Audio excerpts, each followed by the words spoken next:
Hello, everyone, and welcome to another episode of the Disney Magic Podcast here on Zach's Enchanted Escapades, episode 51. How we all doing? We've got the usual crew. We got JB. It's been a while, JB, since you've been on the pod. How are you doing? I'm doing well. Thanks for having me back. It's always a pleasure. Yeah, absolutely. He's moved since you had. He's moved since he's moved. Oh, I haven't been on your show since I moved, huh? Okay, yeah. I'm in Texas, y'all. That's it. He's in cowboy yeehaw time. That's He's now a professional cow patty thrower. So.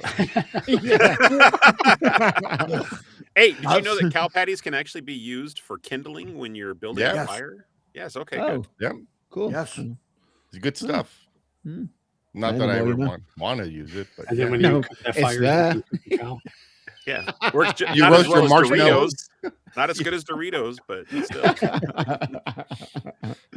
still. Yeah, how's everyone else doing? I mean, we've seen each other literally like an hour ago. So. Yeah, I'm all right. You're right.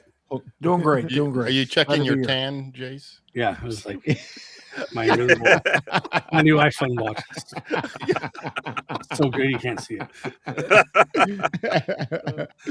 Oh man, yeah. So this episode, I thought we'd do something a little bit different. We're going to be talking Disneyland versus Disney World. Now, hang on a minute. Whoa. You've just been all nice to JB. I know we've only spoken an hour ago, but you've not been nice about any of the rest of us. Come on, man. All right. Okay. All right. Okay.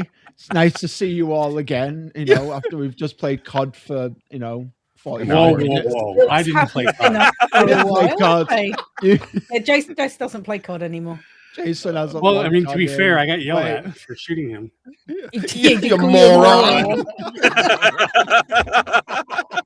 I can't help it if I friendly fire.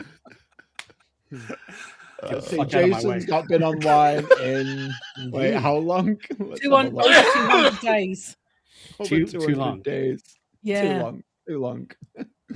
But yeah, so I mean, it's good to have you all on as always. I appreciate you all taking the time to come on here and do what we need to do. I have to be mean to you because otherwise you think there's something wrong. I know. That is true. It is true. It's just how we show affection to each other. So it's all good. Okay, yeah. So before I was rudely interrupted by a tiny dinosaur, we're talking Disneyland versus Disney World. So what I thought the idea is the whole resort of Disneyland, like what they do best against Disney World and vice versa. And I've given every one of you a task to think of a pro and a con for each park. So Steve, you've never been to Disney World, so you're the wild card, so you get to do two Disneyland pros and cons. So okay. Yeah, okay. So I'm pretty sure he can think of one. I know one, but we'll stay away from I don't know. Steve's watched enough videos on Walt Disney World attractions. I am talking about a certain video that we did first. Yeah, like I said, and clearly Steve would probably have an accurate gauge of what Disney World does well, or the Magic Kingdom does well, and what they don't do well. So, I think Steve so. is totally qualified to do it, even despite the fact he hadn't put boots on the ground, so to speak. I get it. Yeah. But I feel like Steve's watching videos. I mean, nothing compares to it's not the same as walking through the park, and being. Agreed. So I think that's why I've said that Steve's like a little bit of, It's boots on the ground. Boots on the ground. Exactly. So, let's start. I mean, we got to start with Disneyland, right? I mean, that's of course. The original. Where it all began. It all began on July 17th, 1955. So, who wants to take the reins? Who wants to go first? Who wants to give their first? I'll go first. Okay. I'll start with the easy one. Yeah. Disneyland Pros. It's the only one that Walt walked in. Mm-hmm. Yeah. True story. Where everybody says everything's backwards, but no, everything is correct. Everything is correct. It's not backwards. I don't get that. Well, if you've been to Disney World first and then you go to Disneyland, but I think people forget that Disneyland was there before everything else, and that was the first, other than Knott's Berry Farm, Disneyland was the first proper theme park. Yeah. In the world. Yeah, absolutely. Yeah, for sure. So, yeah, I mean, Jay, you're absolutely right. Like, it is the only one that Walt had a hand in making, in terms of, being hands-on and being able to do that. And that was actually one of my pros as well. Like, that was my pro. Like, it feels unique. Different. Yeah, it feels unique. Like, I mean, we all know the Disney magic. It's it's incredible. Like, it's walking through the park. There's nothing like it. But walking through Disneyland, you just feel a different sense of something, like presence, and just. Oh, it's definitely a different vibe. If that's 100%. Ricky says vibes over rides every time at Disneyland. When we talk about feels different. When we talk about Disney magic, I mean, to me, that started at Disneyland.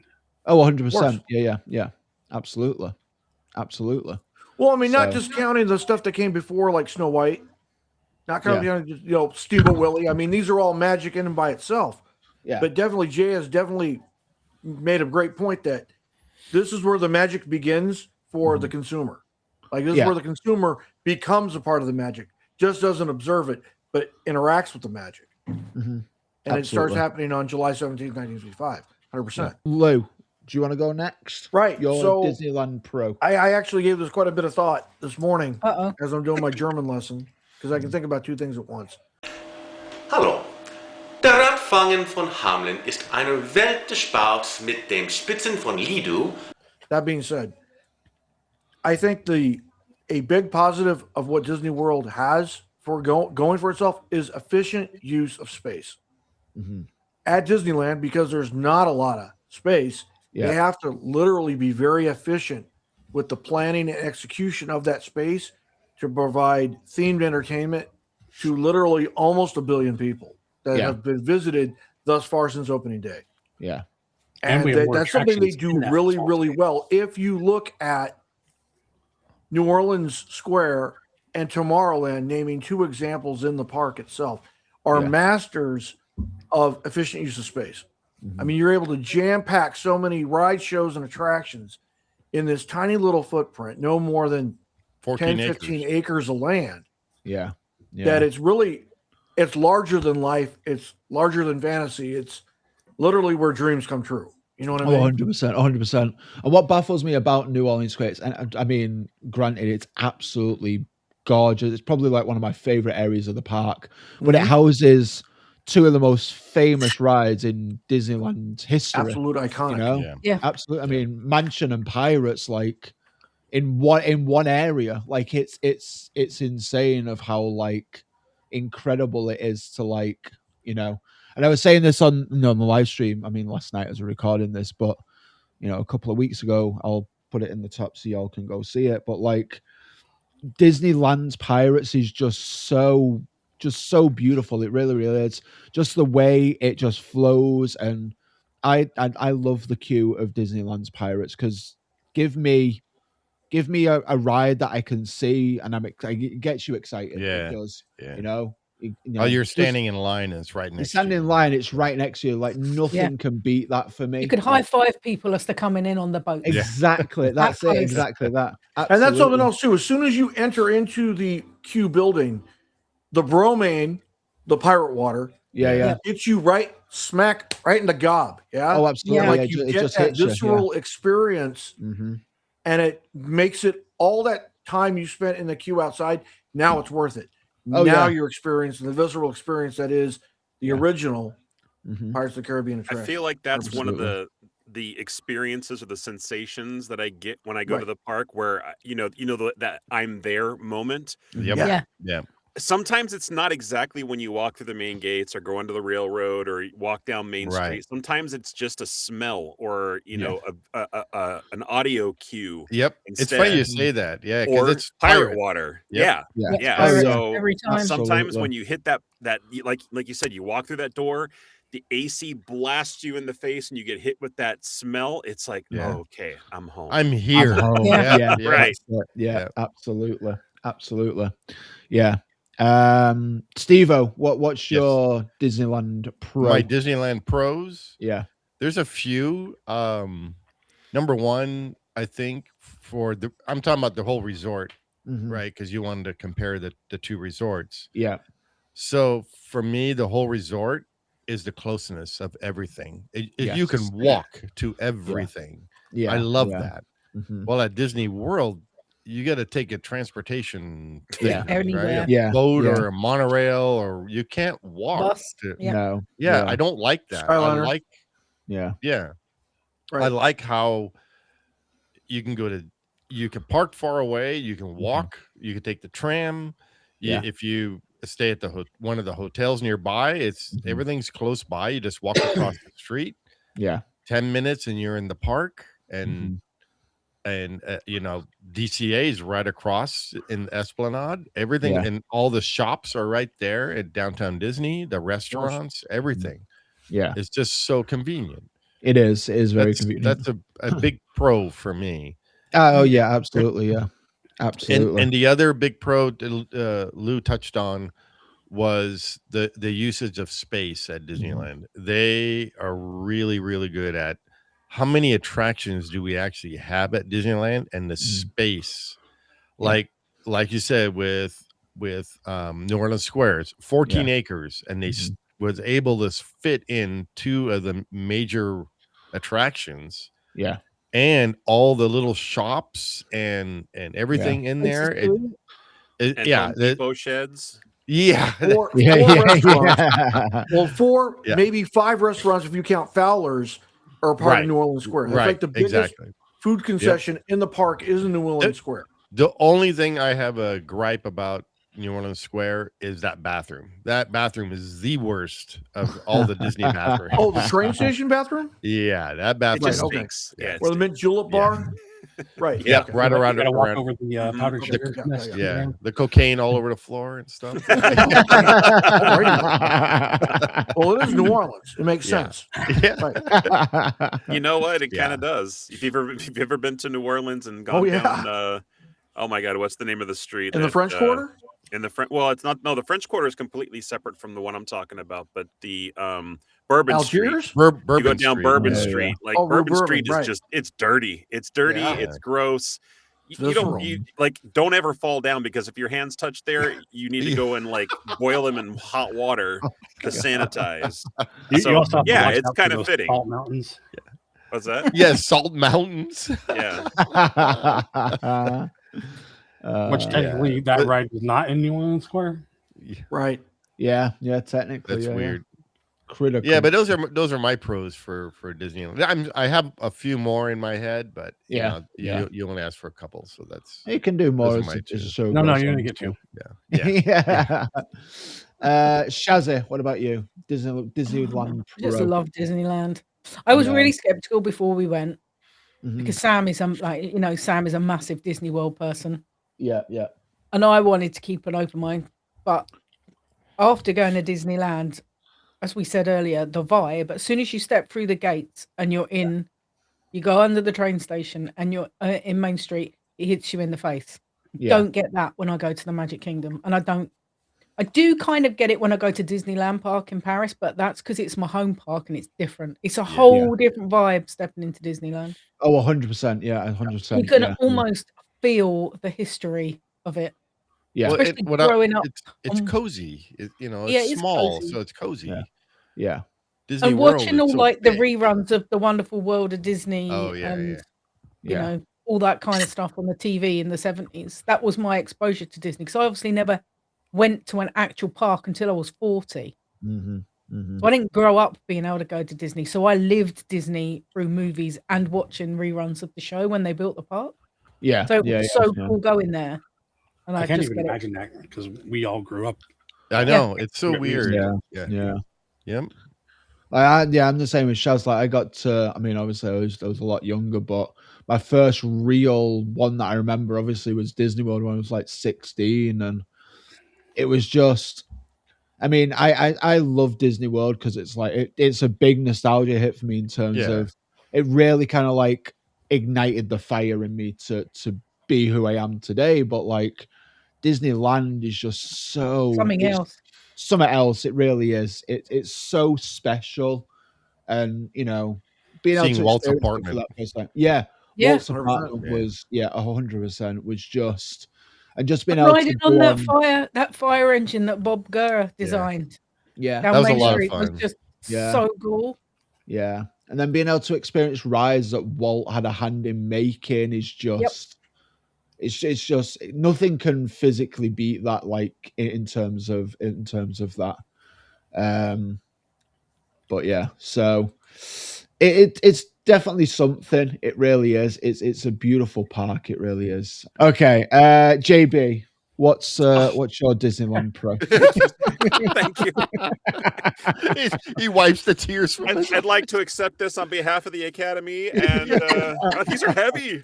No. I mean, you guys covered on a lot of great stuff already, and the originality, the fact that it was Walt's original baby, the magic that you feel, all great stuff. I want to say, kind of venturing outside of the park a little bit, because I've actually been to Disney World a few times as well. The convenience of the locale as far as places to stay. Yes. So Disneyland has got a lot more options where you can quite literally walk across the street from your hotel and go into the parks. Oh yeah. You don't have to take an Uber. You don't have to take a bus. You don't have to take a tram. You don't have to take a monorail. Cowboy then when you said bus. I sound like what? You went ever so cowboy when you went bus. Oh, a bus? You don't got to take a bus. I can ride my horse. It's super convenient, and I mean, aside from when they just got recently rid of the art buses, which I have no idea how we're gonna manage down there without that. Yeah, something else in. We'll Disney find out. Has those covered, Disney, and then Garden Grove has the rest of the travels through the travel. Okay. Well, Garden we'll Grove figure it out when we get there, obviously. Garden But my whole point, even with the Disney resorts that they have there, like the Grand Californian, which is literally like there's an entrance to get into California Adventures from the Californian itself. Yeah. That's incredible. And that the Disneyland Hotel is so close to the monorail, and you can hop into the park from there. Yeah. Those are all great local conveniences that get you into the park that much quicker and enjoying your day that much sooner, as opposed to staying off property at Disney World, unless you're doing like one of the resorts. But even those, you still have to take transportation to get to the parks. So I like that convenience. Yeah, no, I do. Like, I mean, when I say the Clarion, like it was just even if you didn't want to walk, like Toy Story lot was like literally right across the road. Like if you didn't want to, but even if you did walk, like it's literally 10-minute walk, like just a straight line. I don't even know if it's a full mile to get to the. It's not. No, it's not. It depends how fast you walk and how you get distracted at traffic lights with naked people driving by. Oh yeah. What? I missed that story. That's Jason. When we went in May for the first time, when we all went together, I can't remember what day it was. I think it was a weekend, but yeah, we walked to the corner. Yeah, we got to the corner. I'm like, oh, that guy's naked. Wow, that was funny. Was that the first trip that I met you guys? Yes. Like it was almost 2 years ago now, right? Yeah. No, 1 year. It's only 1 year. 1 year. Does it feel like longer, you guys JB? Last year, did I? Yeah, 4th of May. You met us last year. Jesus, it feels like I've known you guys for much longer.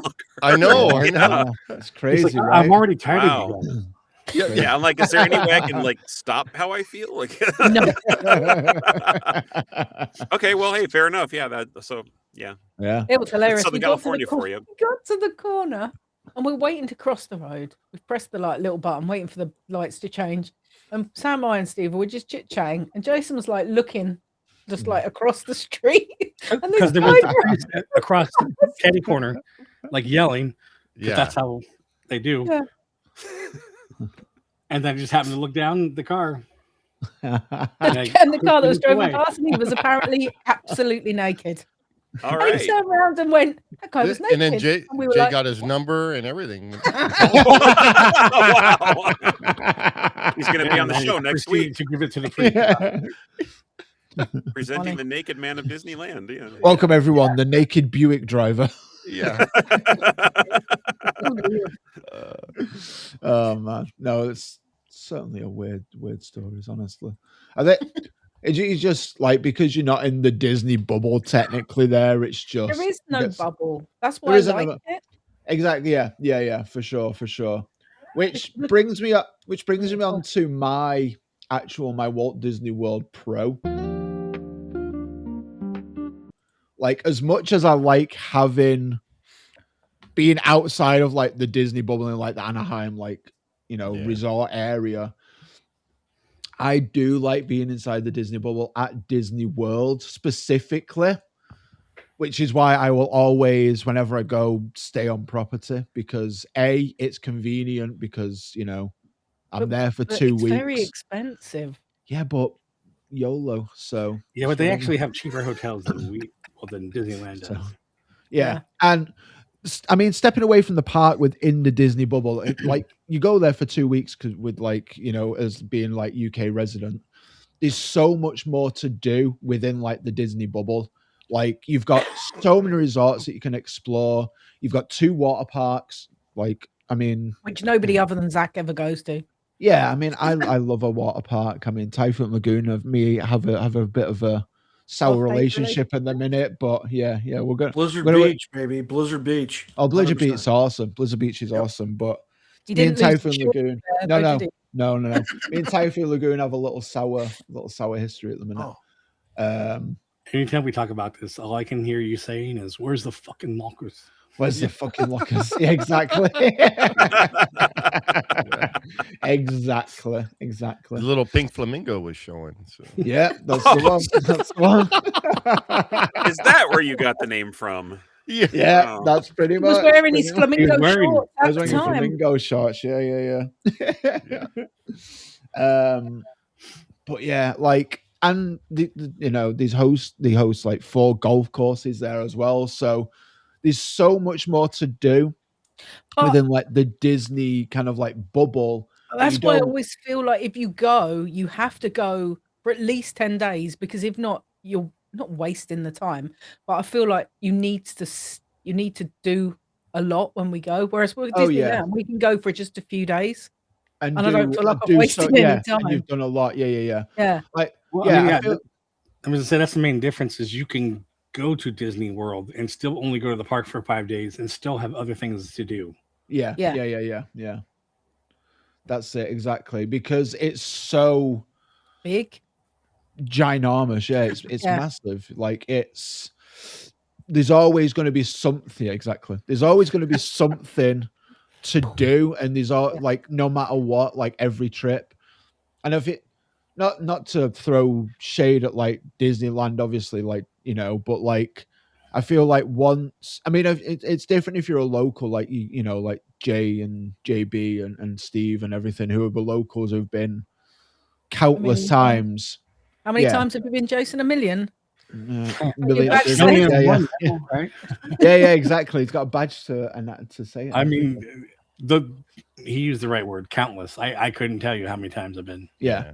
But like I've had a pass since 2011 or 2010. Mm-hmm. No, 2002. 2002. I haven't gone to that park since I've been born. So yeah, same.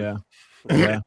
That's a long time. It's a long time. So like being able to experience that over and over and over again and not be bored, obviously, is going to be, because obviously the parks are always changing. They're never going to be complete. But like with Disney World, I feel like because it's so big, you don't have to just stick to the parks. You've got so much more that it offers within like 100%.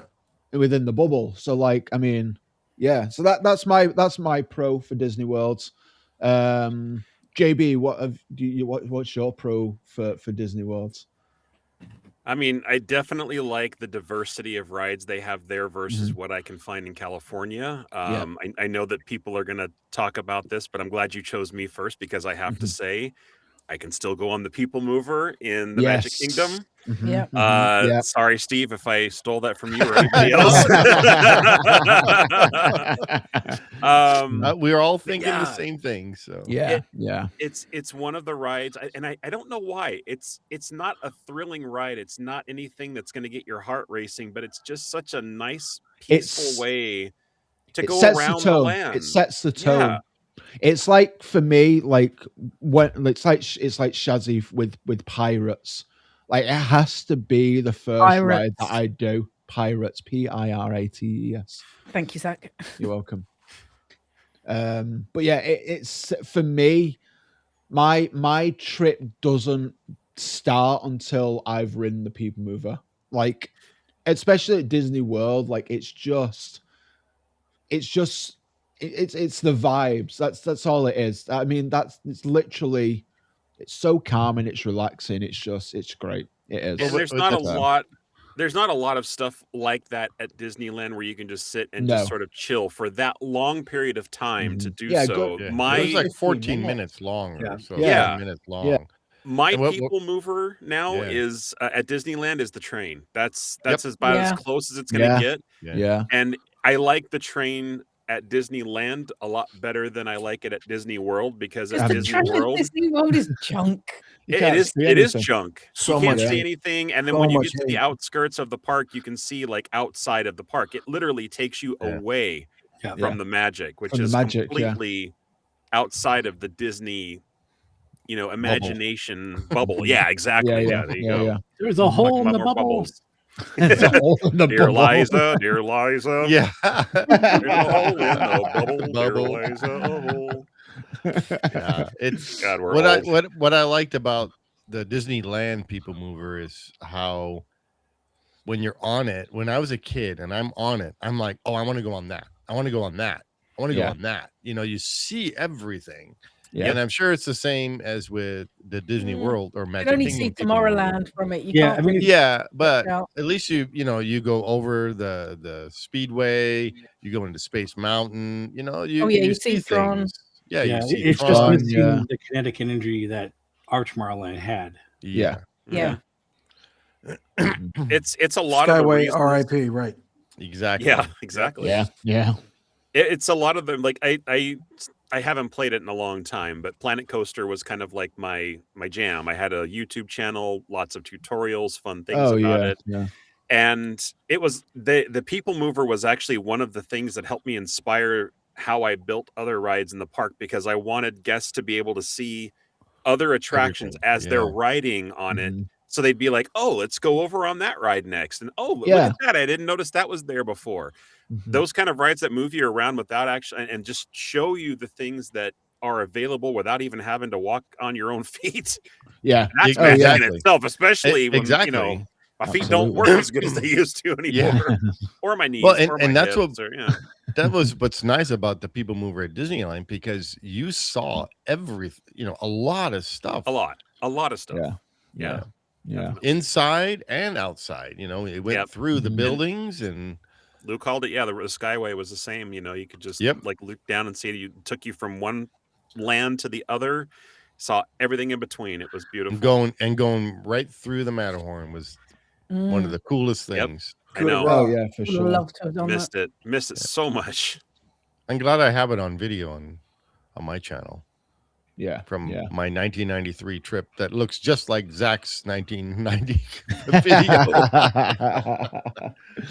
That was the inspiration for that, Steve. That was the inspiration. Absolutely. I do have People Mover on there too, so that was was really cool. There's one other attraction that they have at Disney World, but I don't want to steal it from anybody. If we don't talk about it, I want to mention it. Give maybe an honorable mention. Yeah, of course. Yeah, absolutely. Yeah, for sure. Jason, Mr. Signs of Amusement, Papa Bean. So even though we said this as a pro for Disneyland, saying about the closeness of it. Yeah. for the opposite reason, Disney World has space to grow into. Yes. Yeah. 100%. Why they don't take advantage of it all the time? Yeah. There's It's a plenty of land whole there. other episode. Yeah. I mean, I know they have to have a certain percentage of conservation land. Yeah. But they have these huge parking lots instead of garages, and they can take advantage of that and have absolutely. Space. The So TTC is a prime example. Island. Yeah, exactly. But but they do have plenty of land to grow into, and that's like definitely a benefit for future. Oh, absolutely, for sure. I want to know whose great idea was it to take away, Rivers of America at Walt Disney? I don't know whose idea was that? Counter that did it for financial reasons, I reckon. One of my, and I know Steve, you're the same way, obviously, because your old channel name. One of the best things about going to Disneyland is to be able to ride the Mark Twain, to hopefully see the train and you get that shaving a haircut home. Yep, that's the greatest thing. Which they don't know how to do at Disneyland Paris. Just saying. Well, I mean, but why would you even take that option away? That makes no sense. When you have all this land. Yeah, exactly. Yeah. No, I agree with that. Like, it's so vast that it's like, I think it's a blessing and a curse. Like, they've got so much land, but they don't know what to do with it. Yeah. Like, I think that's one of the issues. So they're kind of sticking to the 4 parks, like without the water parks. So sticking to the 4 parks, and keep expanding on them. But like, they've got so much room to grow. At least another gate, at least, But again, it financially and like it's like I say, it's a blessing and a curse. They don't know what to do with the land because they've got so much of it. Like, I think that's So but Lou, what about you? What's your Disney World pro? Right, its location. Yeah. Well, so where it's located in the world, in Central Florida, is absolutely ideal for my lifestyle, and clearly the lifestyle of millions who have made Central Florida our home. Also, that being spoken in the larger sense of the word, I feel that Central Florida is a lot more affordable at my present level of income and present level of lifestyle than Southern California ever could be. Yeah. I mean, don't get me wrong. I mean, Southern California is absolutely gorgeous and a wonderful place to live if you can afford it. Yeah. I can't do that. So I don't even know. I wanted to be close to Disney. And I mean, Jason and Steve, I've known them for years, and they've known one of my dreams is always to move next to Disney. Yeah. Yep. Yeah. And I finally got the opportunity just on the East Coast, not on the West Coast. You had to get out of Vermont and just. So that is like a big attraction to me is where it's physically located. Yeah, absolutely. Yeah, totally agree. That's why it's so popular with for Europeans. Right. Yep. Yeah, and people from the Caribbean and South America. Yeah, 100%. Yeah, absolutely. Yeah, because it is the most accessible park, like for like Europe and UK people. That again, like.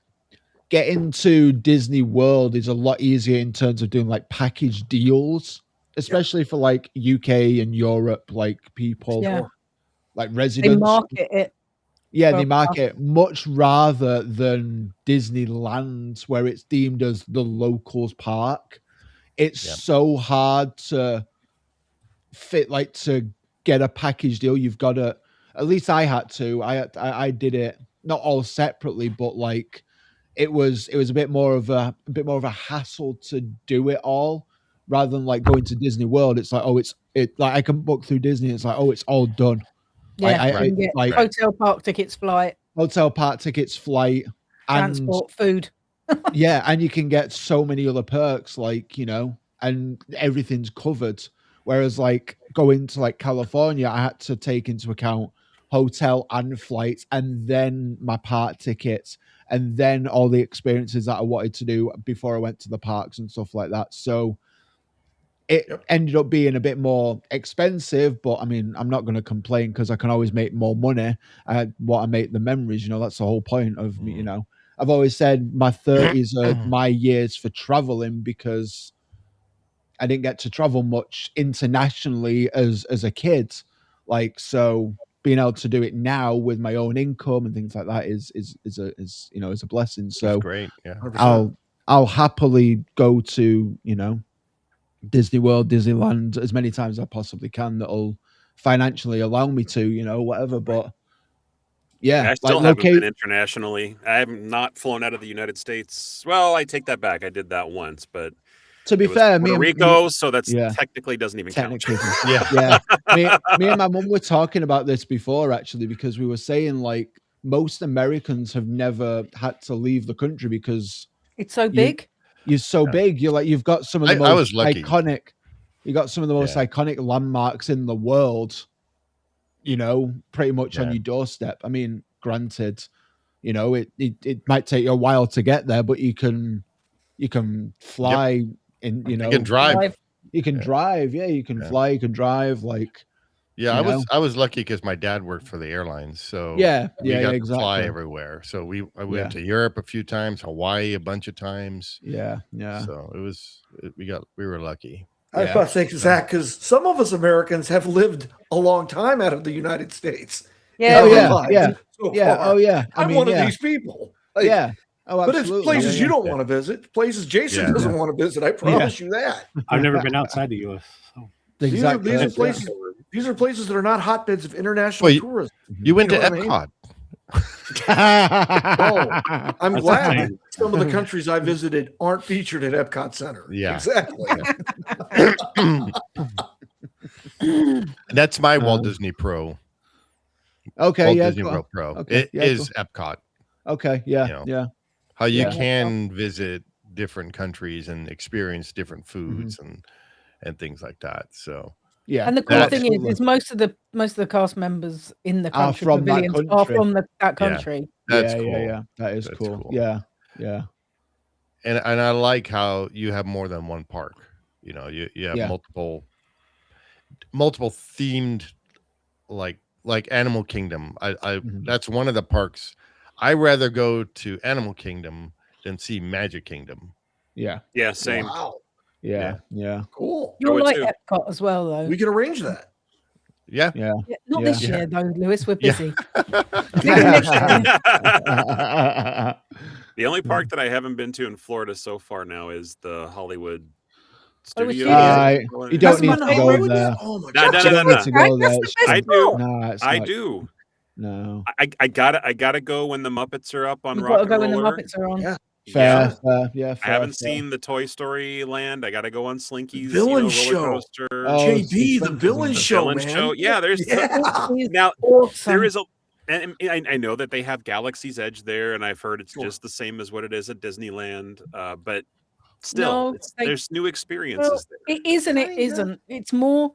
It's not more spread out. It's a little bit bigger, but it's not that much bigger. But it's laid out in a different way, so it makes it look bigger, but it's not. Yes. Yeah. And they only have 2 entrances and we have 3. Yeah.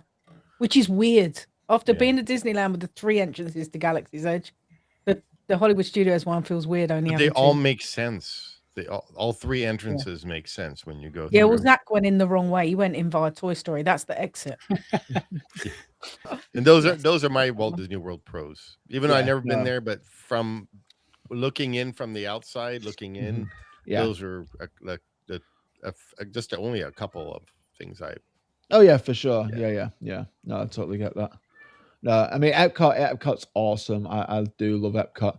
I'm a big fan of the edutainment kind of aspect of it, and it's a shame there isn't as much of it as there was back in the day, like innovations and horizons and all that kind of stuff. But it's sprinkled in there. I mean, Living with the Land is just a beautiful, gorgeous ride. It's so cool. It's essentially. I need to experience that in real because I don't want to learn about lettuce. Yeah. You're gonna hate it. No, You're gonna moan the entire way around. There's a couple of scenes where there's like nothing.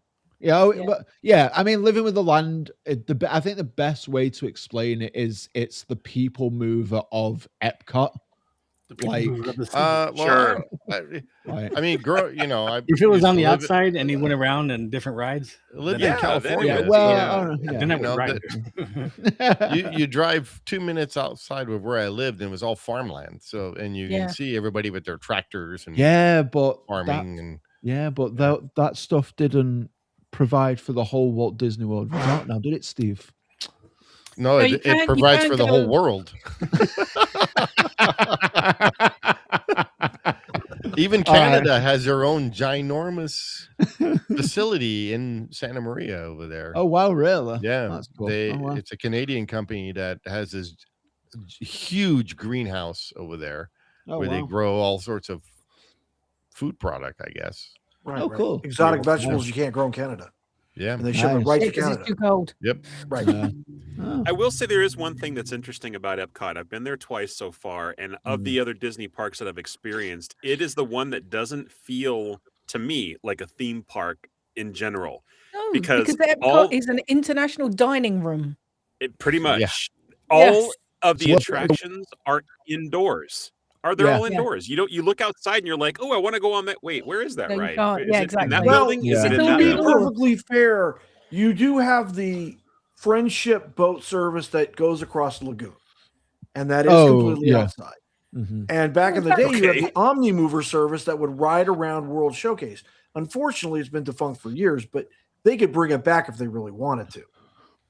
Point being is that you do have, and you have the monorail, of course, which is outside, but I understand what you're saying. Like, made your like all your Future World or World Discovery attractions are all indoors, like you said, and World Showcase attractions are again all indoors, like all indoors. So, I think Living with the Seas, Nemo is like actually that is I think it's the only one where. Oh no, wait, maybe I'm thinking of another one. It's all indoors. I'm thinking of the roller coaster that's somewhere else. Where is that? That's at Disneyland Paris. Disneyland Paris. Crush's Coaster. Yeah, that's the one. Crush's Coaster. It's all indoors. Yeah, so never mind. All inside. I think the whole reason for that is because it's initialized as the permanent World's Fair, isn't it? That's what it is. Yeah. So I think the way you're supposed to look at Epcot is not as a theme park. You're meant to see it as a showcase. Like every, World Pavilion is a showcase of what the best of that country of the world has to offer with a ride. Yeah. Like obviously, like Norway is a prime example. Like it was the history of Norway with like the Vikings and then Nordic tales and Thor and Odin, and it was trolls and stuff. Yeah. Now it's Frozen Ever After. Yeah. Yeah, but the whole land is still themed to Vikings and trolls. Oh yeah, because you've got the Viking chapel, and then you've just got Frozen. Sectional. They're all sectional. So it's all racist. They're keeping them all separated. Yeah, it is all racist. You're right. Yeah, it's segregation. Gotta keep it separated. No, but it's keeping them compartmentalized. This is this area, so everything is in this region. Which makes sense. I don't know why the rest of the stuff is in, not outdoors like any kind of rides, but the only thing that's separated. It does get bloody hot though, which I'm glad that a lot of stuff is indoors because I would die. And I don't even know when it's hot. No, the only thing that's outdoors is, it can't be indoors physically, is the Moana. Journey of Water. Right. Journey of Water. Yeah. That's the only thing. No, but it's an edutainment kind of, but it's you the could only have thing. that indoors if you wanted to. But you could. But it'd be dumb, wouldn't it? Like, yeah. It'd be dumb. I mean, you could have everything indoors in Paris too, but they don't. So exactly that. I just find myself looking at the map more when I'm at that park than when I'm at any other park. Visually, I can just be like, oh yeah, I need to go there for that ride, or oh, there's that land over there for that. Which is weird because now I know where everything is. I don't look at the map at Epcot at all.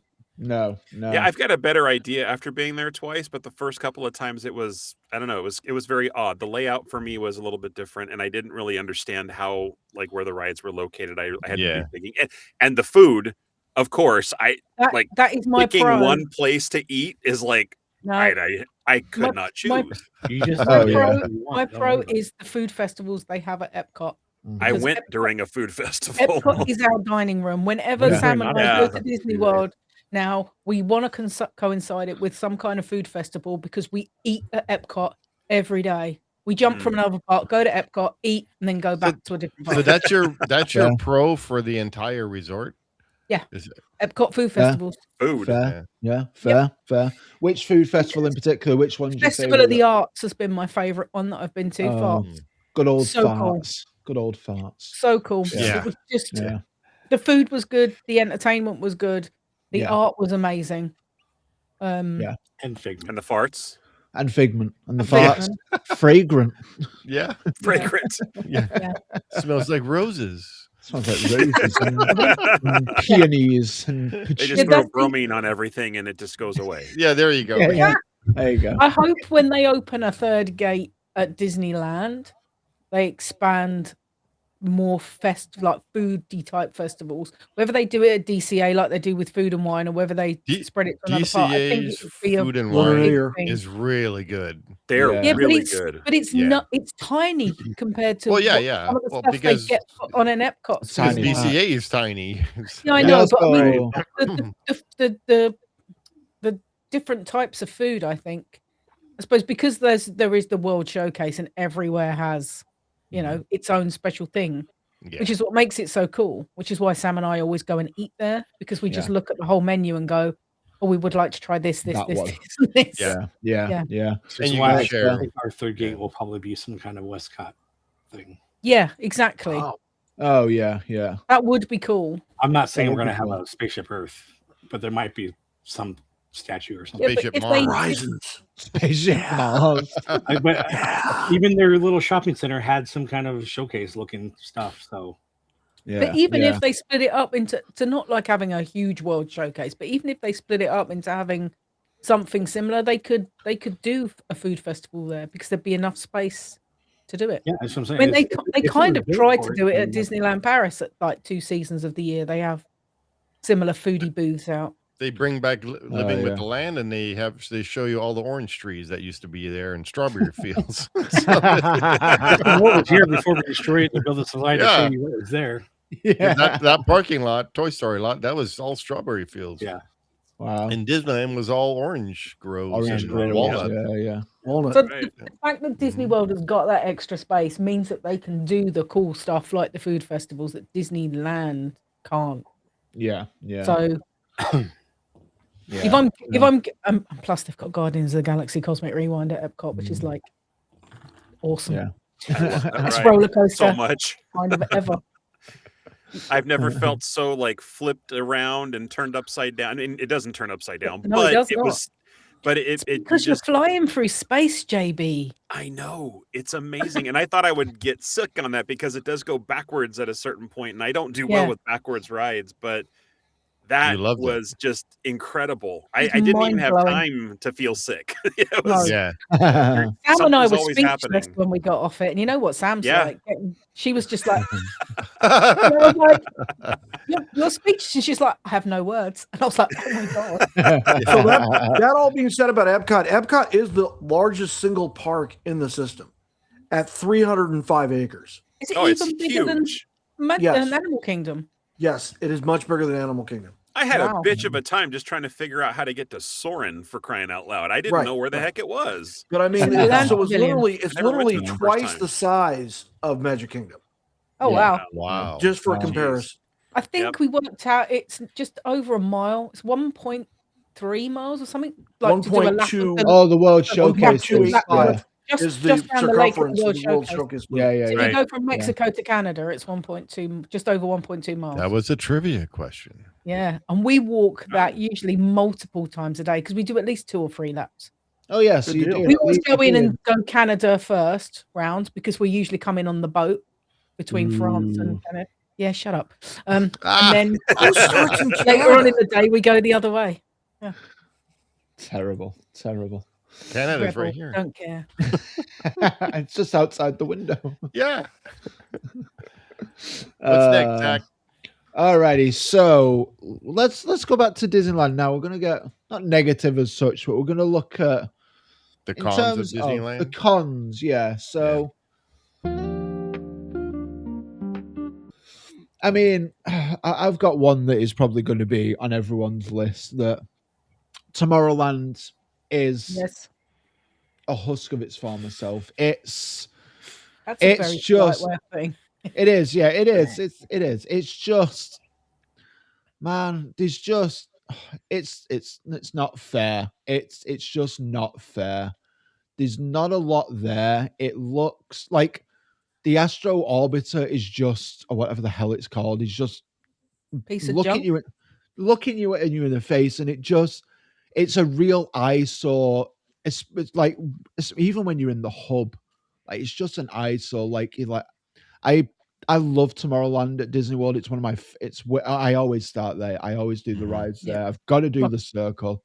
Laugh floor, baby. Laugh floor. Yep. Laugh floor. Yeah. Oh, absolutely. Laugh floor.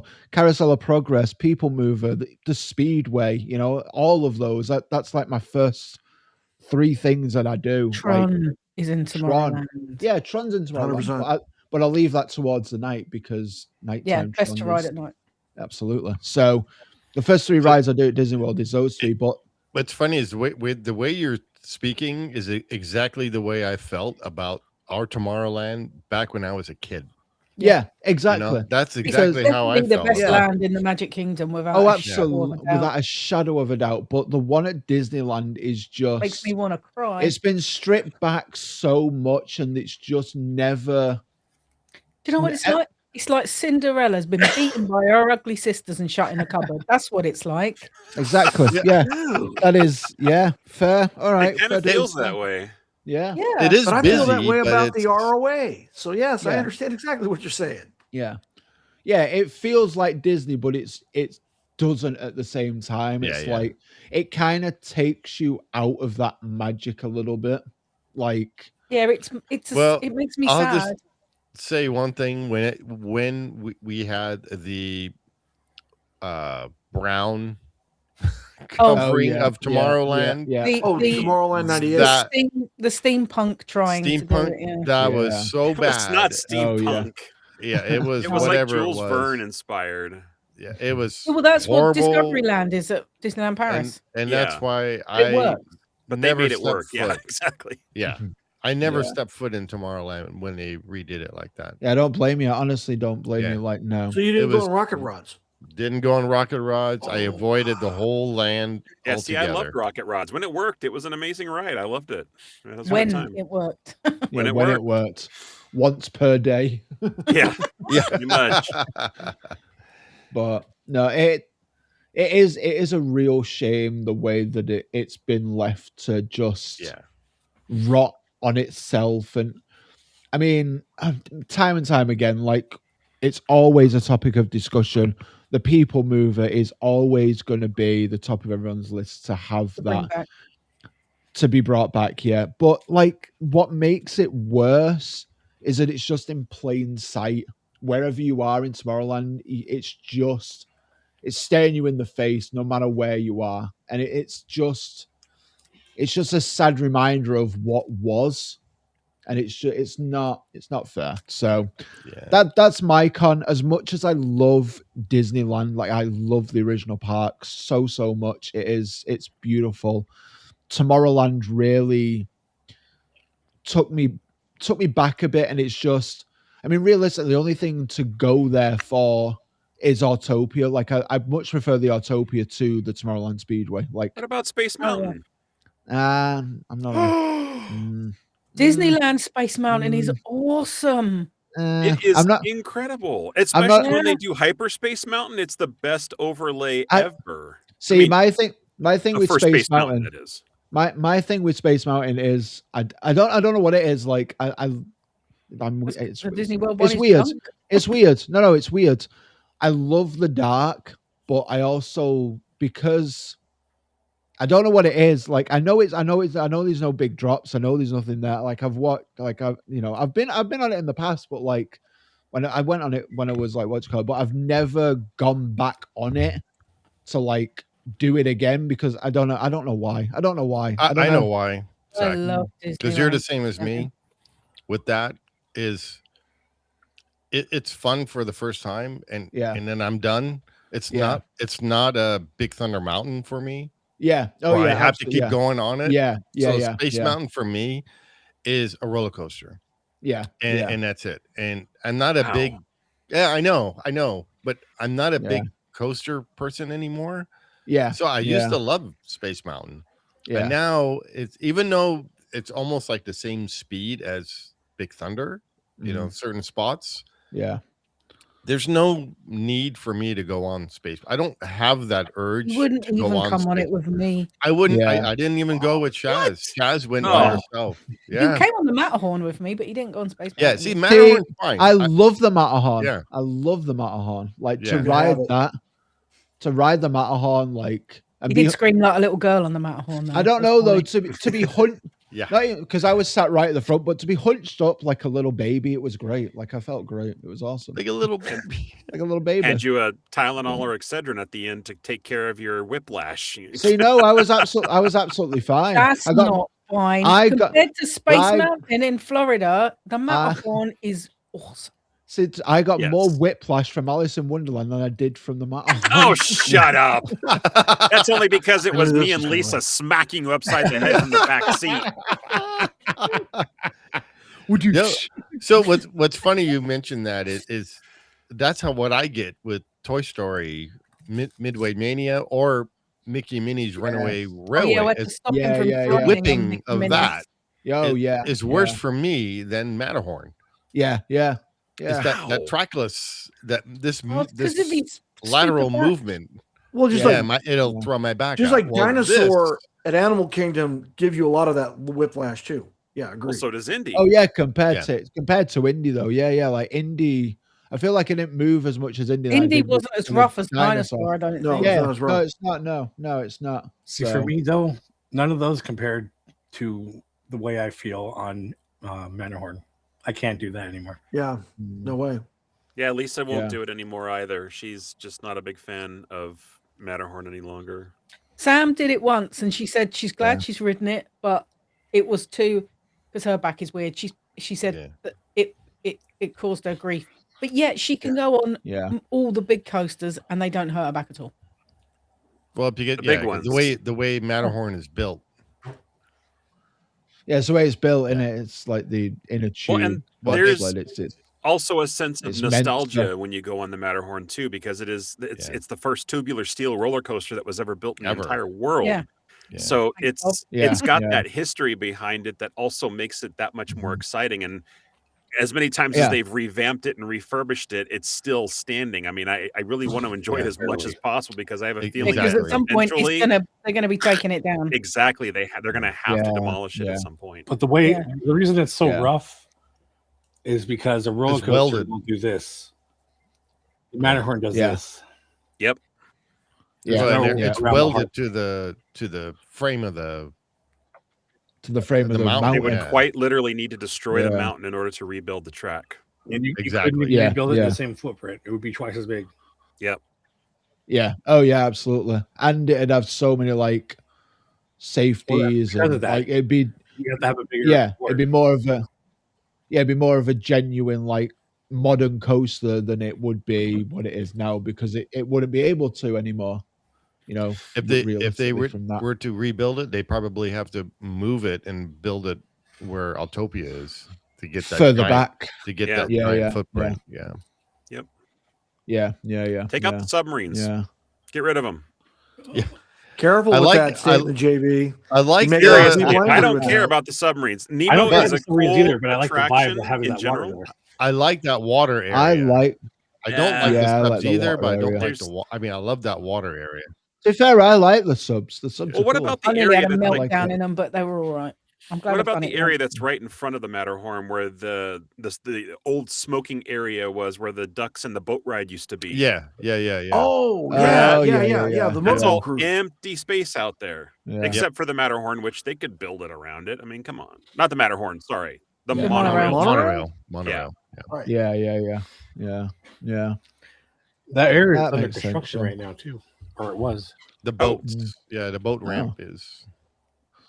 Oh, cool. I think they're redoing the seating area canopy, on the the island. awning. JB, what's your con for Disneyland? Disneyland con.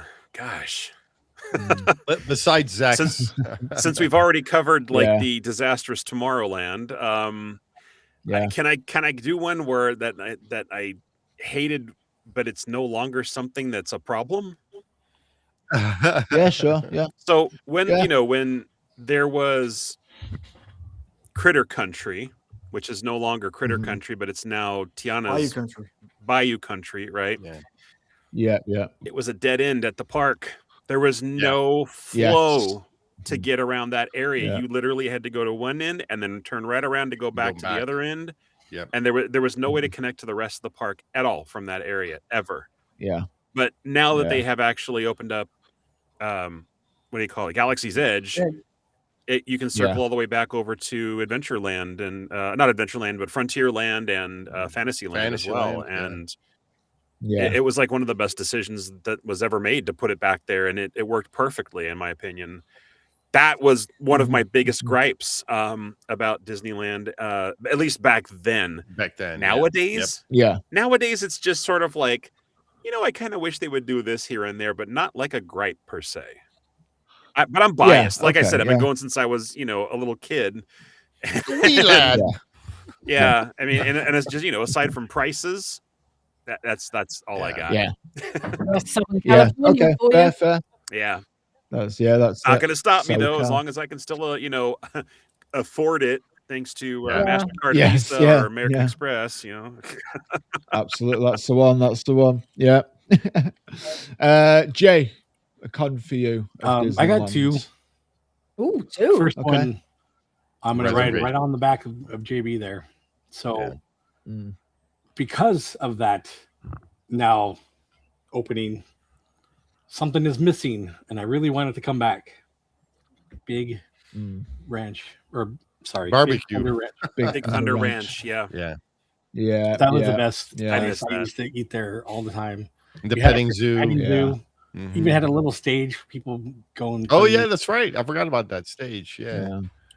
And we keep saying this, and I think it was Udi who said it. Yeah. Put it in that little place right next to Big Thunder Mountain where the mountain used to be. Cascade Peak. Oh yeah. Use plenty of space and build a bridge over that water and go straight through the tunnel to the barbecue, and you can use that. That'd be awesome. Yep. Oh yeah. That makes a lot of sense for sure. Yeah. My second one, reservation system. Yeah. That was gonna get rid of that. Yeah, you don't need it. I don't care what they say. They don't need it. Yeah, not anymore. They don't need it. Nope. Not anymore. No. It sucks that even with a dated ticket, you need to make a reservation. Well, Disneyland operated for what 65 years before having a reservation system, and they did it just fine without needing to know how many people were coming. I don't buy what they say. It's stupid. No. There's no reason for it. Well, let's see if Damaro gets rid of it. So no, he won't. We can probably won't. Do you not think? Do you think they could? Let me ask you a question since we're talking about it. I mean, if they got rid of it in general for just everyday stuff, and anybody can go whenever they want to, but they switched it back on when they put in like a new attraction that's going to bring lots and lots of crowds, because that does kind of help control how much flow of traffic they get into the park. I would imagine it does. We talked about this all the time. We just talked about it with rides. You're probably going to say the same thing I'm thinking. Yeah, go ahead. Go ahead, Jay. It's your turn. No, it's your turn. So go ahead. All right. Well, I was going to say, because, and I'll ask you this personally, how many times has the park been at capacity? I can only think of 2 times that I've tried to go, and it was at capacity. The one was for the 60th anniversary, where they turned people away and they said that, nope, sorry, we can't. It's too full. And there was one other, and another one was for like a New Year's Eve or something like that, I think, where they were at capacity. And that's one I only had heard of. So yeah, maybe twice. Okay. So what is the reservation system doing? Because the parks are still crowded. Exactly. You win. Fine. God. I'm just saying, I'm out of here. Shit. The reasons, the reasons they say is to help control and to provide cast member support. Staffing. Yeah. Well, okay. Take away the reservation system, but let me tell you when I'm coming. But don't deny me the fact. Yeah. I'll tell you when I'm coming. Then you can get your cast members. But why do I have to be denied? Yeah. Okay. My thing was the whole when you're saying virtual queue and all that stuff, and how we were just talking about how you had to be in a virtual queue and then to ride a ride, because you were talking about what if this new ride comes in and yeah. So why didn't they do that with Rise, where you can, if you have already ridden that ride, you're not allowed to ride it again? Yeah, once a day. Until not even just once a day. That's the way. If you have an AP and it came up, and you say there's 500 people before you who have never ridden it, you got to go back to the back of the line. They never did that. Yeah. So now people that were on vacation and stuff that came to the park that wanted to ride Rise, that had no idea about the 7:00 reservation thing to get on the virtual queue. Sorry. Now they can't ride it. Yeah. What is the 7:00 noon time? It should be every hour you have this many people. Yep. I hate it. Even Radiator Springs. Yeah. Oh, it's gone for the rest of the day. Yeah, the fast pass was gone for the day, not. or the Don't do that. lightning. Lightning lanes. Yep. Yeah, lightning lane's gone for the day. Yeah, it's still. So that's my Disneyland con, is the lightning lane. Yeah, fair. We skipped right over Shazz and went straight to Steve. Sorry, we skipped over. Lou's next. Go ahead. Lou was next. Oh, Lou, sorry, I didn't realize we were going all around. Disneyland, right? Again, location. Mm-hmm. It's just too. It's for a person like me. It's just too doggone expensive. Yeah. Like, the only way I'm probably going back in the foreseeable future is if I know everybody's going, and Magically Delicious, one, I can afford it, and two, I can get PTO. Be the only way I can do it. Yeah. But if it was anywhere else, it was where JB is in San Antonio, I could book a flight tomorrow, dude. No big deal. Nothing. Yeah. Too easy. Yeah. But because it's there where it is, forget it. Yeah, we can do 2 weeks in Disney World for the cost of 1 week at Disneyland. Right. And I mean, I could go on this giant tirade about how I can't stand the state of California. But I'm going to spare your viewers of that tirade, because it doesn't mean anything. Who cares? From us ex-Californians that. But I will say this, that as far as the state of California goes, that 1.2 square miles of Anaheim and that 1.1 square mile of Winter Park is the only part of California I give a crap about. Yeah. Rest of the state go into the ocean for all I care. But as long as I have family around those two California, attractions stick around, we're golden.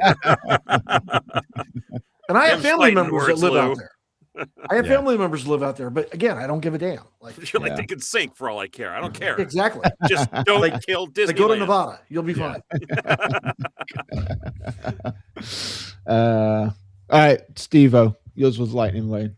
Yeah, Lightning Lane. I can't stand that. There was something else that was bugging me. Well, you said Tomorrowland. JB was, I forgot. Dead ends. It was the dead end. The dead end thing. Which That's is no now longer a thing. Yeah. But now that you guys have brought all this other stuff up, I'm like thinking, Jesus Christ, why didn't they say that instead? Yeah. Jason's is the whole reservation system. I'm with that. Lou's cost. Mine is Lightning Lane, and and you think there was something else that I was trying to think of, and please don't pick what I've got to pick. No, it had something to do with cost and everything, with especially like what do you call that? The hotels that are on property. Oh yeah, the on-property hotels. Their hotels are ridiculous. Yeah, it's like the cheapest even in the cheapest room in the cheapest hotel is like twice as much as anywhere else. Which one is the cheapest hotel? Is Pixar. it Pixar? That's what I was thinking. When I stayed when it was Paradise Pier, this was in, I want to say, the early 2000s, like 2002, 2004, somewhere around there. reserved a hotel room for my cousin and her family and for me. Yeah. And it was like any other hotel down there, so like 80 to $100 a room. Yeah. So it was very reasonable at that time, right? Yeah. Yeah. And we got, and that was for City View, but they upgraded us to Park View because of my cousin's little daughter was with her little princess wave, and they all, okay, you're gonna get Park View. Oh my God. Yeah. I've just looked up the price of it. Yeah. It's expensive now. Yeah, like so 5 to 6, right? It's £367 a night. So let me. Yeah, just that's 400 something. Yeah, well, that's even cheaper than I've seen recently. Yeah, and that's Pixar Place Hotel. Yeah, that's for next. That's for the. That's for Sunday, the 10th of May. I'm surprised that even at that. To be honest, don't start looking at the Grand Californian. I'm not going to. If you want to stay on Sunday, the 10th of May, and check out on the Monday, it's nearly $500 a night. Yeah, you got to look at like Tuesday to Thursday. Yeah. Okay, let me. Those are the days, and that's not through Disney. That's through a third party as well, which is cheaper. Yeah. Yeah. Jeez. Yeah. Get away today. It's going to be at least $500 a night. Whereas the Clarion, which we're staying in, I don't know. I can't even with our flight and the hotel for a week. It's considerably less. Oh, absolutely, for sure. We pretty much get the hotel for free for the week with the. When we were out there, my room was $800 for the whole week. Wow. Yeah. Well, Sam's half of our holiday, so her flight and 7 days. The hotel for 10 days is 890 English pounds. Wow. Yeah. That's great. Yeah. That's mad. It's cheap. Well, good. Cheap on the it's on the cheaper side. Cheap than buying the hotel. It's cheaper than buying the hotel on its own. Oh yeah, absolutely. Yeah. And you said flight and park tickets included. Not park tickets, flight and hotel. Oh, flight and hotel. Okay, still 890 British. You can't get a package that includes park. No. I mean, being able to fly from Heathrow, Gatwick to Los Angeles, to LAX, and the hotel for that money. That's awesome. That's like. Yeah, and that's for the big room that we had, the suite cool as beans. Well. I couldn't even pay that much flying from me here to California. Yeah. Right. All right. So I went and I looked because morbid Go curiosity. On. Are you here, the Grand Californian? I'm saying 1,200. Go on then. How much is the Grand California? Well, I just picked a random night in April, which is next month, like about at least 30 days from now. It's actually not. It's under 1,000, but I mean, it's still more than I thought. It's $856 a night just for a standard room. Night. And that's what single occupancy, double occupancy, double occupancy, 2 people. Yeah. Wow. The cheapest I've ever seen a hotel is like $600. Yeah. And that's the price that I thought it was at still, but they've obviously gone up. And I even checked like in May, it's about the same price for that too. Yeah, so that's like like now standard now. I would love to just do one night there. But I want to just do one night there, but I just can't bring myself. It's just too I much stayed money. there for a weekend once with my kids when they were or my oldest son when he was still little. And I think the price per night was like maybe $350, $360. Yeah. But we're talking like that's like 10 probably over years ago. This was at least 10 years ago, at least. Yeah. So it was a little bit more affordable at the time, but for the economy back then, it was affordable, I should say. Yep. Yeah. Exactly. Yeah. Oh yeah, absolutely. All right. Shazzy, what's your Disneyland con? My Disneyland con, other than the space and the cost. I thought of a really good one, and now it's completely slipped my mind because we were talking about freaking hotel prices. And you're like, don't steal mine. The food is really good at Disneyland. Food is really good at Disneyland. Oh yeah. Oh, I know what it was. The amount of wasted space for stuff that could be open. So things like the circle theater, where the Carousel of Progress used to be, completely empty, waste of space. The Hyperion used to have awesome shows in it. Waste of space. Yeah. There's so much stuff that they could have cheap or stuff going on there that they don't. Or put a new attraction in. Yeah, something, anything. Yeah. Do a show. It's not like they've not got Broadway shows coming out of their arse, is it? I mean, they do them on the boats. So what they do them on the ships. Why can't they just put another one in the Hyperion? Yeah. Do you know how popular it would be if they brought Aladdin back? Oh my God. Aladdin was an incredible show. Yeah. So we should do a ride through on that. Yeah. Oh, wow. The Aladdin. We have to talk over the singing though, otherwise we get cut off again. Lou and I were talking about how there is no entertainment. Yeah. And you can solve this really easy. Like we're saying, like the no one playing piano in the Golden Horseshoe or whatever. You have downtown Disney where they let bands play. Yep, bring them in. Just invite them into the park. Yeah. You wouldn't have to pay them. They'd be happy to play, probably all day too. It was so fun at Tomorrowland. You do that Disney Springs with the Tomorrowland Terrace stage that Steve was talking about. With the cover bands. Yeah, they had Crimson Apple play there. They were really good. Yeah, they're really good. We have a Tomorrowland stage. We have a Golden Horseshoe. Right. You can have them play wherever, even the theater. Heck, I'll bring my drum set. Let's go play. I mean, you have the band shell out there in Magnolia Park. I mean, there's so many venues, small little venues, intimate venues, where you could get literally that Chinese bluegrass band to play a set or two. You know what I mean? I'm just saying, just an example. I mean, niche entertainment, right? That's what they want, So like, you get a synth duo out in Tomorrowland doing synth, modern pop music, right? You'd get a bluegrass band in Frontierland. You'd get, Dixieland band or Dixieland quartet in New Orleans. Yeah. Easily done. And Jason says you could do it for free. Yeah, you could. They could turn all you have to do is set up your equipment, or they would set up their and maybe hire a couple producers to run the soundboard. You're good. You know how those unions get when you're we got to set everything up, so you can't. That's what I mean. They could set it up and just have like the soundboard. One person, maybe, if you're lucky. Yeah. Unless it was automated, and then you don't even have to jerk around with that. They could also turn some of that wasted space they've got and do a temporary themed bar. Like they've got the Beacon Barrel and like a pop-up bar.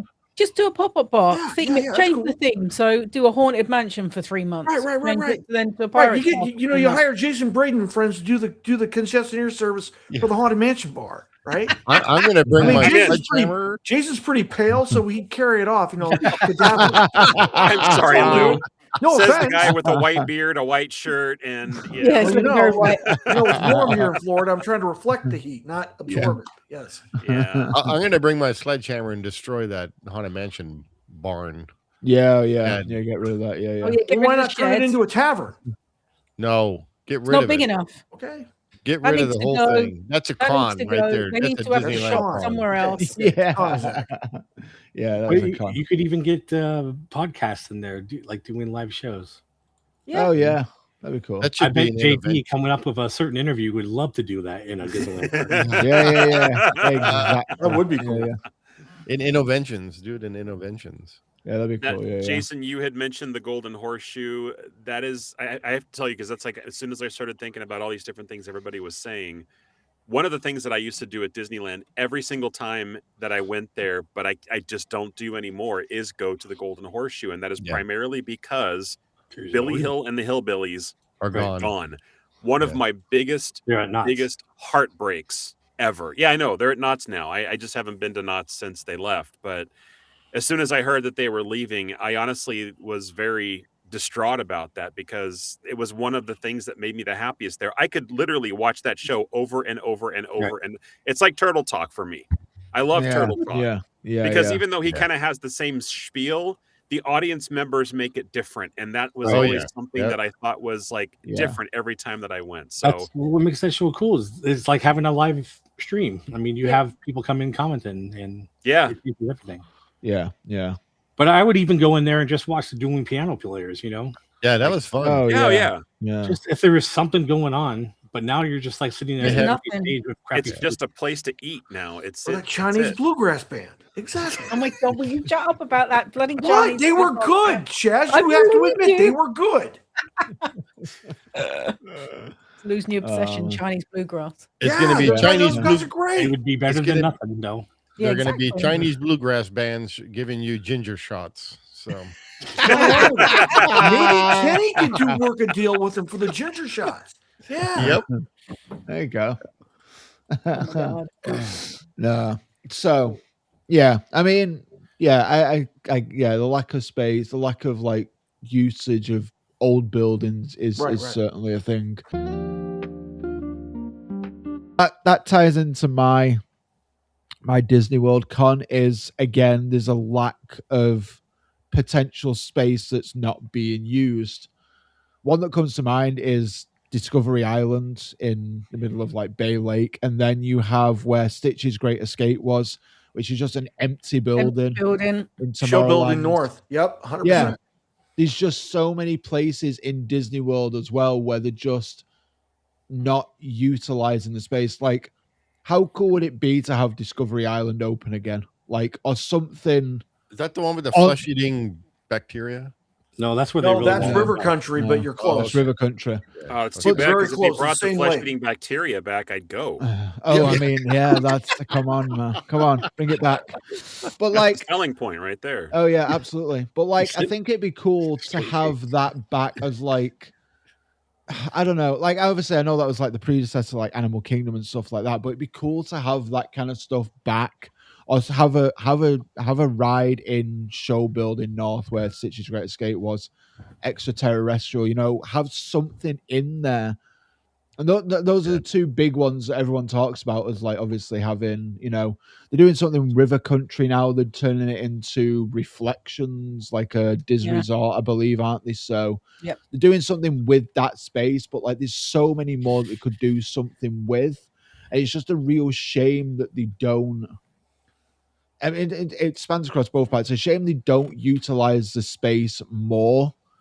And I mean, considering Disneyland, they have so much of it. Considering they have so much of it. Yeah. And again, it's a blessing and a curse. I said this before. Like, it's a blessing and a curse. Like, they've got so much space that I don't think they know what to do with it at Disney World. Yeah. So rather than recycle a space that they're not currently using, they just don't create a new one. They'll just leave the old space empty. Yeah. Which is dumb. Because they made a bar on that Discovery Island, and like you can take your boats there. And make it something to do with the Society of Explorers and Adventurers. A real pleasure island. A real pleasure island. Oh wow! Yeah, that'd be cool. Put the Adventurers Club. The on SEA. there. Yeah. From Pleasure Island years ago. Yeah. Put that on there. That's like some full circle shit right there. Yeah. Oh, 100%. Yeah. You're welcome. You know, move the skipper's canteen over there. Yeah, it'd be gold. Yeah, absolutely. Like you said, do it all like Joseph Conrad, you know, like Heart of Darkness, late 19th century, early 20th century, you know, jungle explorer vibe. You know, that would be cool as hell. Absolutely, for sure. You know, it's, you know, touches of Indiana Jones. Like, that'd be really cool. Absolutely, for sure. So that's my Disney World con. Like, they just pretend like the space that you can throw a tiki vibe in there, Jason. Yeah, there you go. Tiki vibes. Yeah, hell yeah. Give it absolutely. JB, what's your Walt Disney World? Look at his face; he's in deep thought.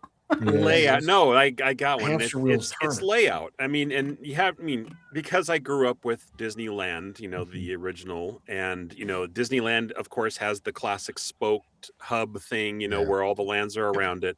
I know that the Magic Kingdom it probably started that way, but when I was there, I felt like nothing made sense where it was. Because it's all on the wrong. It's all in the wrong place. The bathrooms are on the wrong side.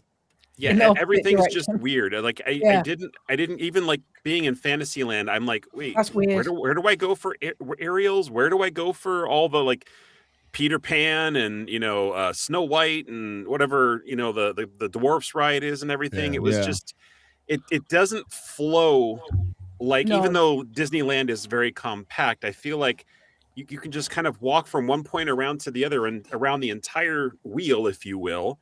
And hit almost every single thing around the park. Disney World, you can't do that. You have to like go off into a certain direction and then kind of come back and then take a right and then go that way and then another right to go out that way. And okay, well, that's where that's at now.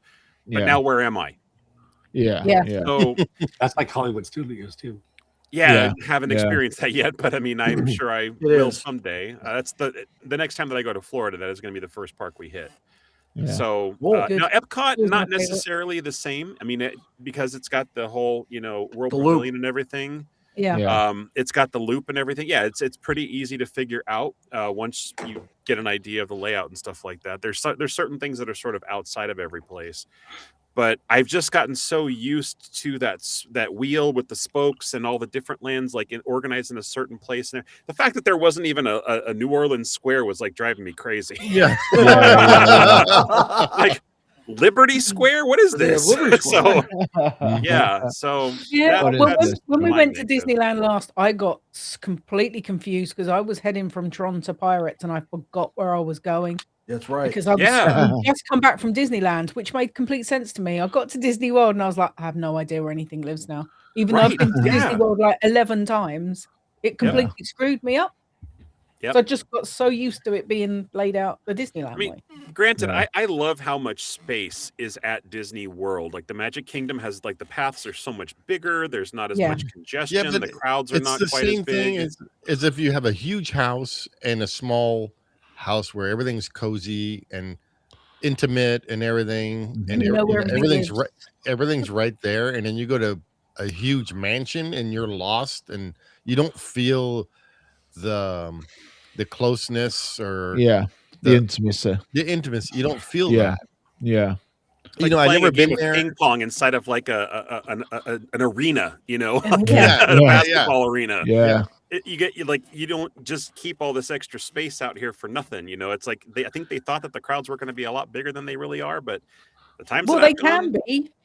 Sometimes you go to the Magic Kingdom and you literally cannot move in certain places. I have not seen that yet. Fireworks? I have not forget it. Fireworks in front of the hub, you're not going to move. You're trapped. I avoid fireworks even at Disneyland. Avoid it like the plague because I've seen them. Jesus, I mean, like here in San Antonio, 4th of July and also New Year's Eve, there are more fireworks here than any Disney park combined within an entire span of 10 years, probably. It's insane out here. But I mean, you can see fireworks from pretty much anywhere when you're at Disneyland. So we usually just utilize the time just to go on rides. I mean, Big Thunder Mountain, one of the best rides to go on when the fireworks. Oh yeah. So Casey Jr. is another one. Oh yeah, that's a really good one. Yeah. Yeah. Jay, your Disney World con. We sort of hit on this a little bit, but I have to go back to it because the railroad is just so boring. It's not hard to put some stuff in some of the scenes, active scenes. Yeah, you got trees in the way, then put something there for people to look at.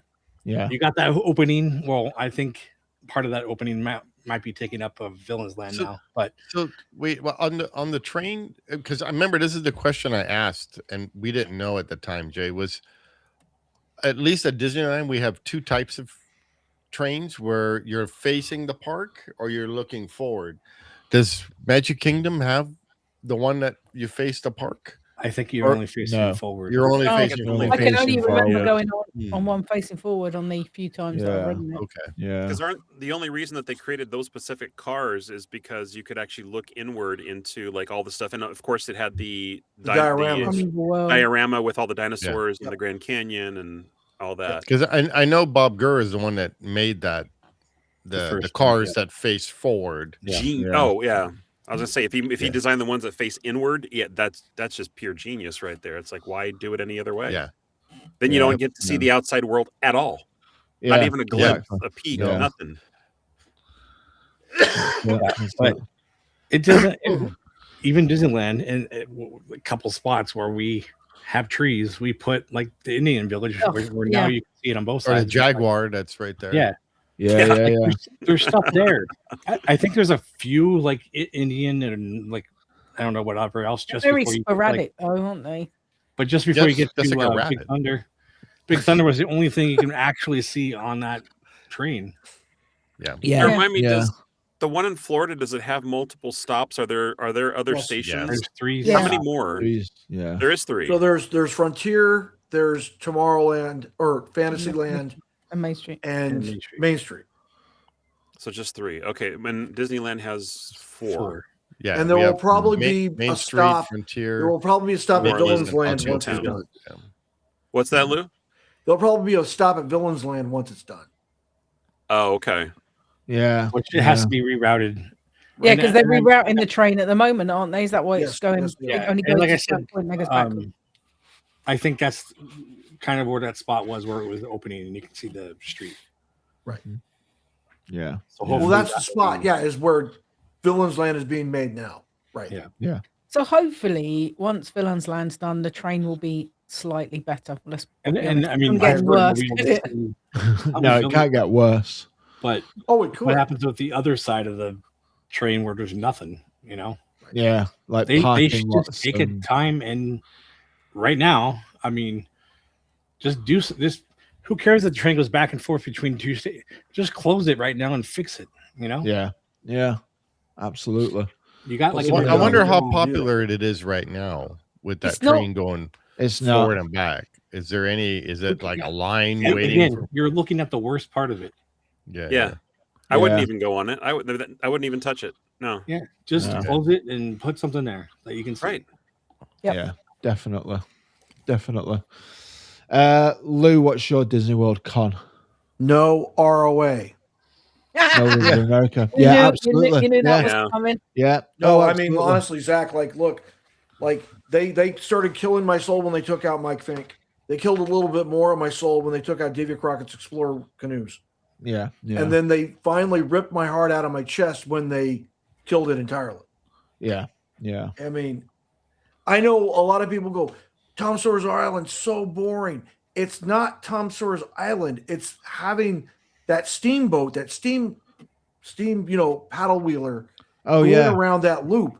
That's what it was all about. Every visit I made to Magic Kingdom, I went on Liberty Bell. Yeah, the kinetic energy. Yeah. And I just love being on the river on that riverboat because it ties you to the past. Yeah. Like it's an authentic attraction experience. Yeah. Like, for example, there's only maybe I think like 4 or 5 paddle wheelers in the United States still that exist. Yeah. And Mark Twain is one of them. Yeah. And the Liberty Bell is another. So there are like 3 others that ply up and down the Mississippi River. And that's it. Wow. And the ones for Disneyland, at least I knew the one for Disneyland was built from the ground up, literally for the park itself. It wasn't built. It wasn't like they bought it from anybody or anything. They literally it was created it for 100%. That river. And did they do the same thing for Disney World? Yeah, same with Liberty Bell. Yeah, same with Molly Brown. Custom built. Yeah.